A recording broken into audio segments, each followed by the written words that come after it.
ओम हनुमन्ते नमः। बजरंगबली की जय। प्रिय भक्तजनों, मंगलवार का दिन भगवान हनुमान जी को समर्पित है।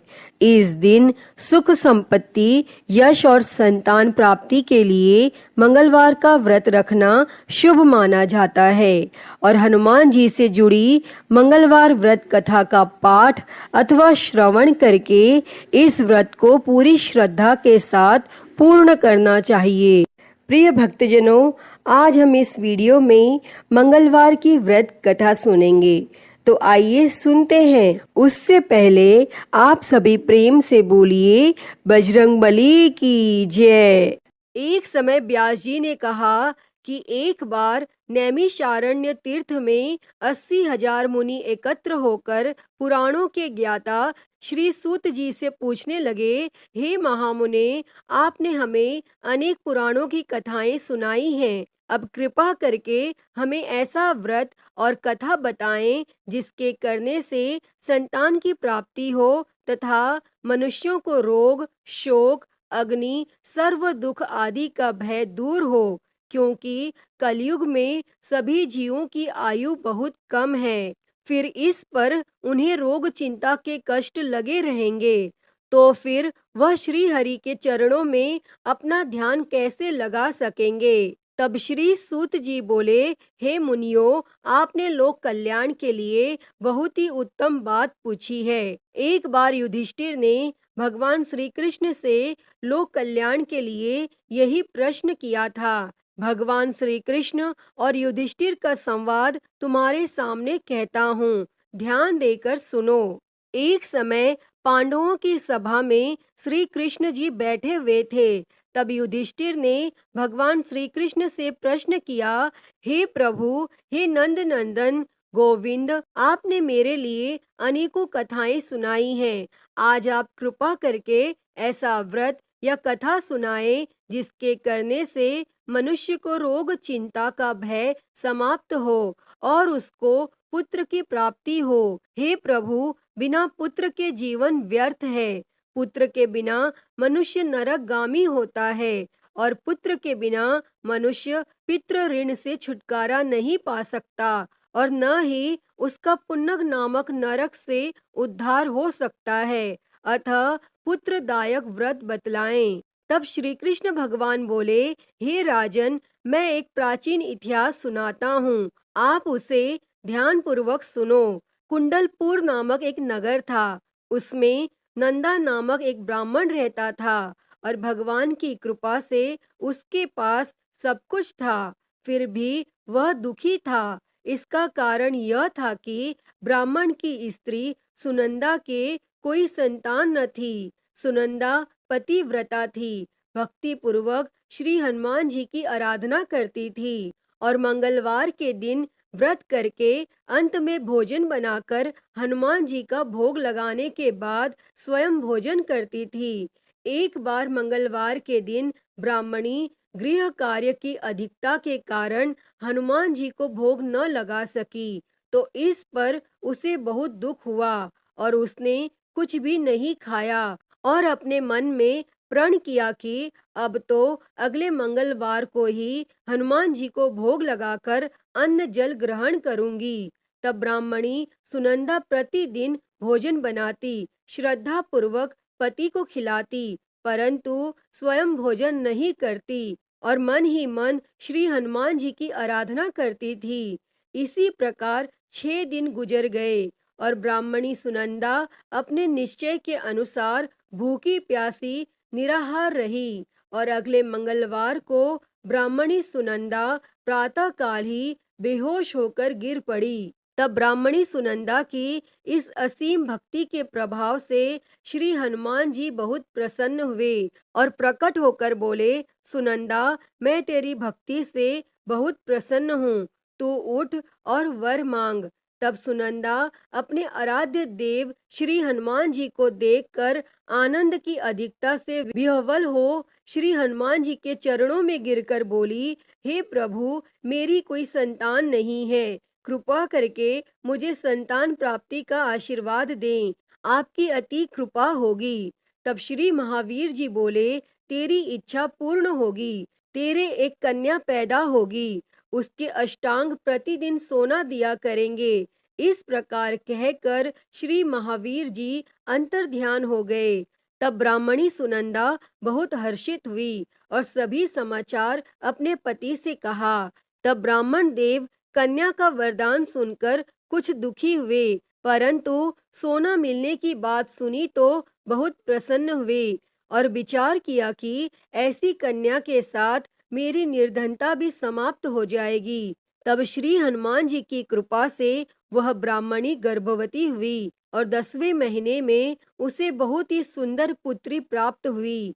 यह बच्ची अपने पिता के घर में ठीक उसी तरह से बढ़ने लगी जिस प्रकार शुक्ल पक्ष का चंद्रमा बढ़ता है।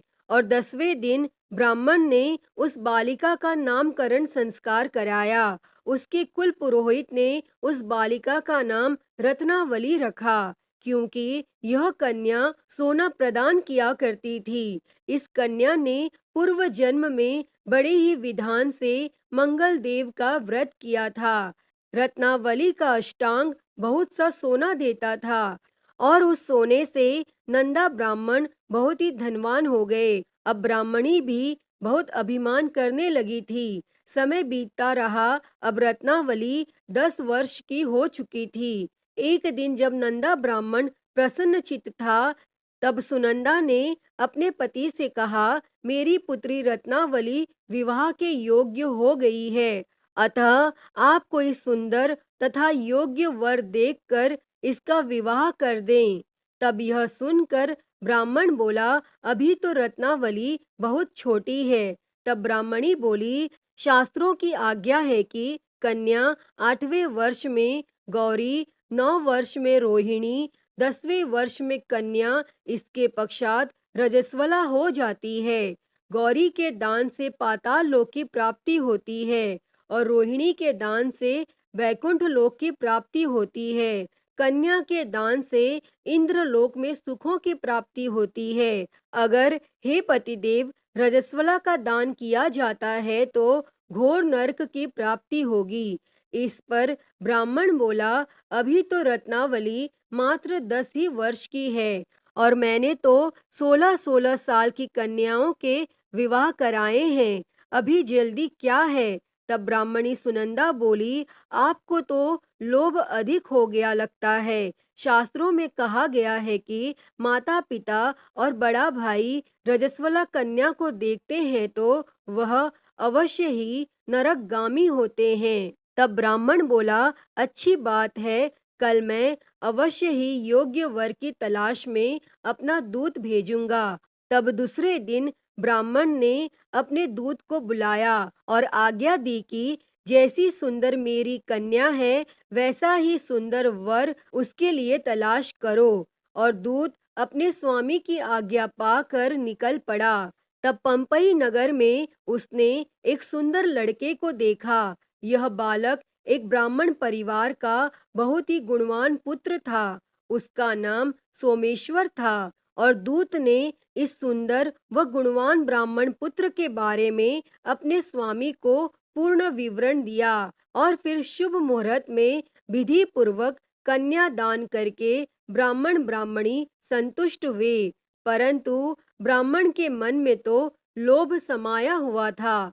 उसने कन्या दान तो कर दिया था, पर वह बहुत खिन्न भी था।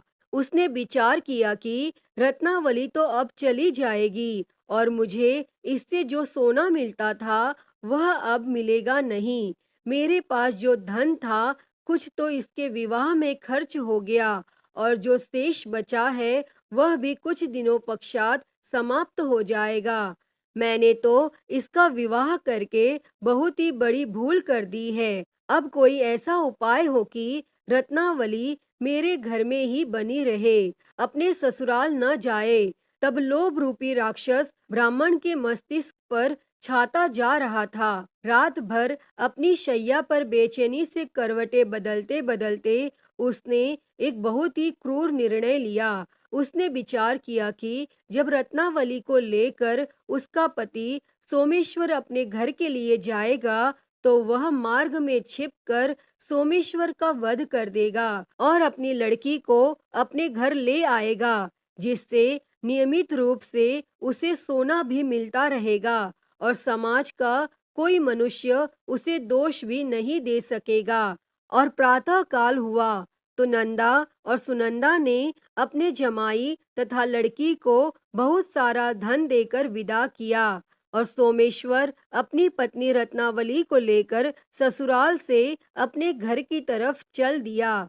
और ब्राह्मण नंदा महालोभ के वशीभूत हो अपनी मति खो चुका था और पाप पुण्य का उसे विचार न रहा। अपने भयानक व क्रूर निर्णय को कार्य रूप देने के लिए उसने अपने दूत को मार्ग में अपने जमाई का वध करने के लिए भेज दिया था, ताकि रत्नावली से प्राप्त होने वाला सोना उसे हमेशा मिलता रहे और वो कभी निर्धन न हो। तब ब्राह्मण के दूत ने अपनी स्वामी की आज्ञा का पालन करते हुए उसके जमाई सोमेश्वर का मार्ग में ही वध कर दिया। तब यह समाचार प्राप्त कर ब्राह्मण नंदा मार्ग में पहुंचा और रुदन करती अपनी पुत्री रत्नावली से बोला, हे पुत्री, मार्ग में लुटेरों ने तेरे पति का वध कर दिया है। भगवान की इच्छा के आगे किसी का कोई वश नहीं चलता है। अब तू घर चल, वहां पर ही रहकर शेष जीवन व्यतीत करना। जो भाग्य में लिखा है वही होगा। और अपने पति की अकाल मृत्यु से रत्नावली बहुत दुखी हुई। करुण क्रंदन व रुदन करते हुए अपने पिता से बोली, हे पिताजी, इस संसार में जिस स्त्री का पति नहीं है उसका जीना व्यर्थ है। मैं अपने पति के साथ ही अपने शरीर को जला दूंगी और सती होकर अपने इस जन्म को, माता पिता के नाम को तथा सास ससुर के यश को सार्थक करूंगी। तब ब्राह्मण नंदा अपनी पुत्री रत्नावली के वचनों को सुनकर बहुत दुखी हुआ। विचार करने लगा, मैंने व्यर्थ ही जमाई वध का पाप अपने सिर लिया।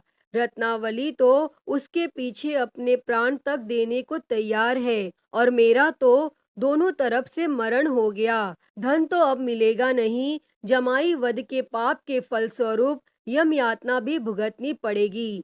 और यह सोचकर वह बहुत खिन्न हुआ।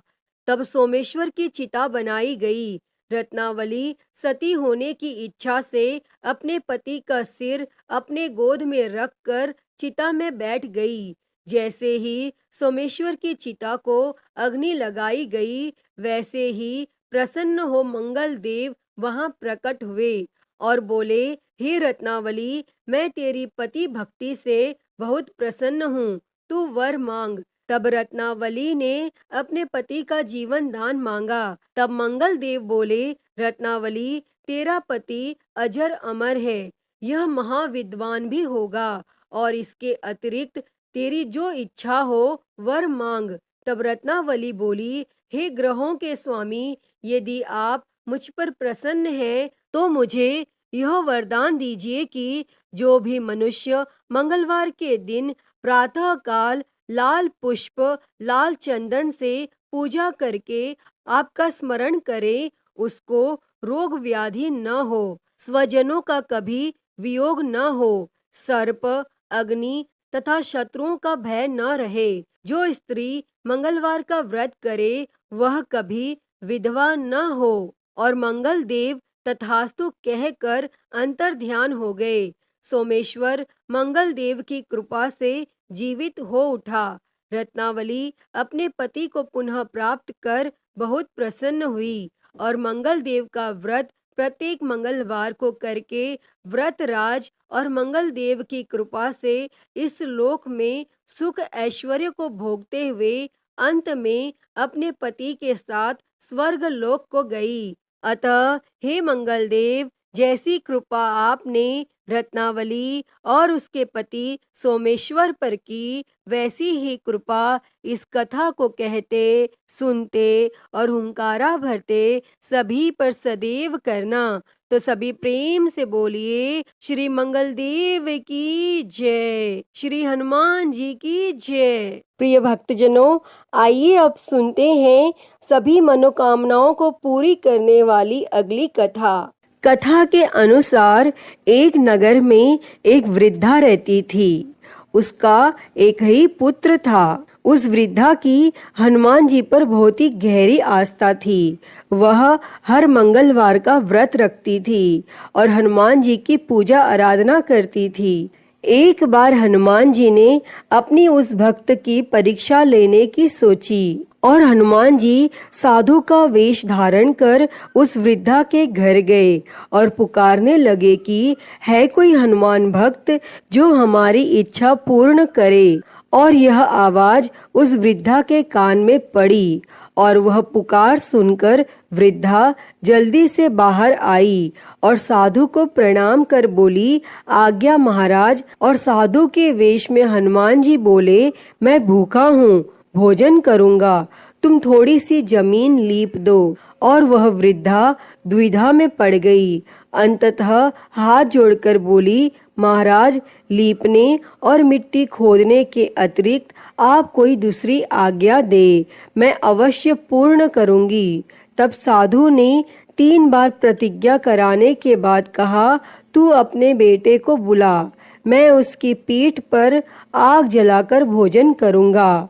और यह सुनकर वृद्धा घबरा गई, परंतु वह प्रतिज्ञाबद्ध थी और उसने अपने पुत्र को बुलाकर साधु को सौंप दिया। और साधु वेशधारी हनुमान जी ने वृद्धा के हाथों से ही उसके पुत्र को पेट के बल लिटाया और उसकी पीठ पर आग लगवा दी और आग जलाकर दुखी मन से वह वृद्धा अपने घर में चली गई। और इधर भोजन बनाकर साधु ने वृद्धा को बुलाकर कहा कि उनका भोजन बन गया है, तुम अपने पुत्र को पुकारो ताकि वह भी आकर भोग लगा ले। तब इस पर वह वृद्धा बोली, उसका नाम लेकर मुझे और कष्ट ना दो। लेकिन जब साधु महाराज नहीं माने तो वृद्धा ने अपने पुत्र को आवाज लगाई और वह अपनी माँ के पास आ गया और अपने पुत्र को जीवित देखकर वृद्धा को बहुत ही आश्चर्य हुआ और वह साधु के चरणों में गिर पड़ी। तब हनुमान जी ने अपने वास्तविक रूप में प्रकट हुए और उस वृद्धा को भक्ति का आशीर्वाद दिया। तो सभी प्रेम से बोलिए, शंकर भगवान की जय हो, बजरंग बली की जय हो। आइए अब सुनते हैं मंगलवार व्रत की एक पौराणिक कथा। एक समय की बात है, एक ब्राह्मण दंपति की कोई संतान नहीं थी, जिस कारण वह बेहद दुखी थे। एक समय ब्राह्मण वन में हनुमान जी की पूजा के लिए गया और वहां उसने पूजा के साथ महावीर जी से एक पुत्र की कामना की और घर पर उसकी पत्नी भी पुत्र प्राप्ति के लिए मंगलवार का व्रत करती थी और वह मंगलवार के दिन व्रत के अंत में हनुमान जी को भोग लगाकर ही भोजन करती थी। एक बार व्रत के दिन ब्राह्मणी न भोजन बना पाई और न ही हनुमान जी को भोग लगा सकी और उसने प्रण किया कि वह अगले मंगलवार को हनुमान जी को भोग लगाकर ही भोजन करेगी और वह भूखी प्यासी 6 दिन तक पड़ी रही।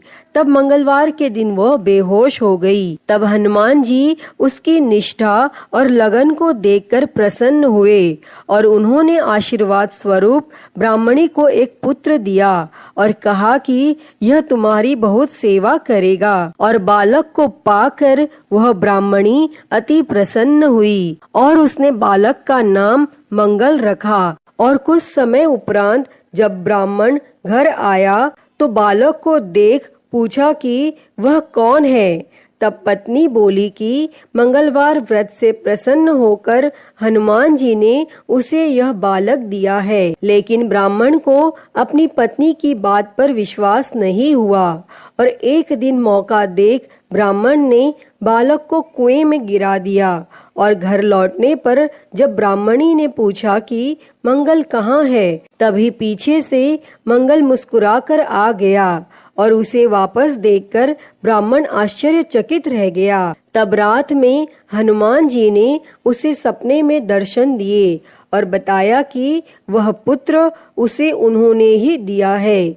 तब ब्राह्मण सत्य जानकर बहुत खुश हुआ और इसके बाद ब्राह्मण दंपति प्रत्येक मंगलवार को व्रत रखने लगे। और जो मनुष्य मंगलवार व्रत कथा को पढ़ता या सुनता है और नियम से व्रत रखता है, उसे हनुमान जी की कृपा से सब कष्ट दूर होकर सर्व सुख प्राप्त होता है और वह हनुमान जी की दया का पात्र बनता है। अतः हे बजरंग बली, इस कथा को कहते, सुनते और हुंकारा भरते सब पर अपनी कृपा बनाए रखना। तो सभी प्रेम से बोलिए बजरंग बली की जय हो। प्रिय भक्तजनों, मैं उम्मीद करती हूँ कि आपको यह कथा पसंद आई होगी और अगर वीडियो अच्छी लगी हो तो इसे लाइक करें, ज्यादा से ज्यादा शेयर करें और कमेंट में बजरंग बली की जय लिखना ना भूलें। और हरिहर भक्ति चैनल को सब्सक्राइब कर नोटिफिकेशन बेल को जरूर ऑन कर ले। हर हर महादेव। धन्यवाद।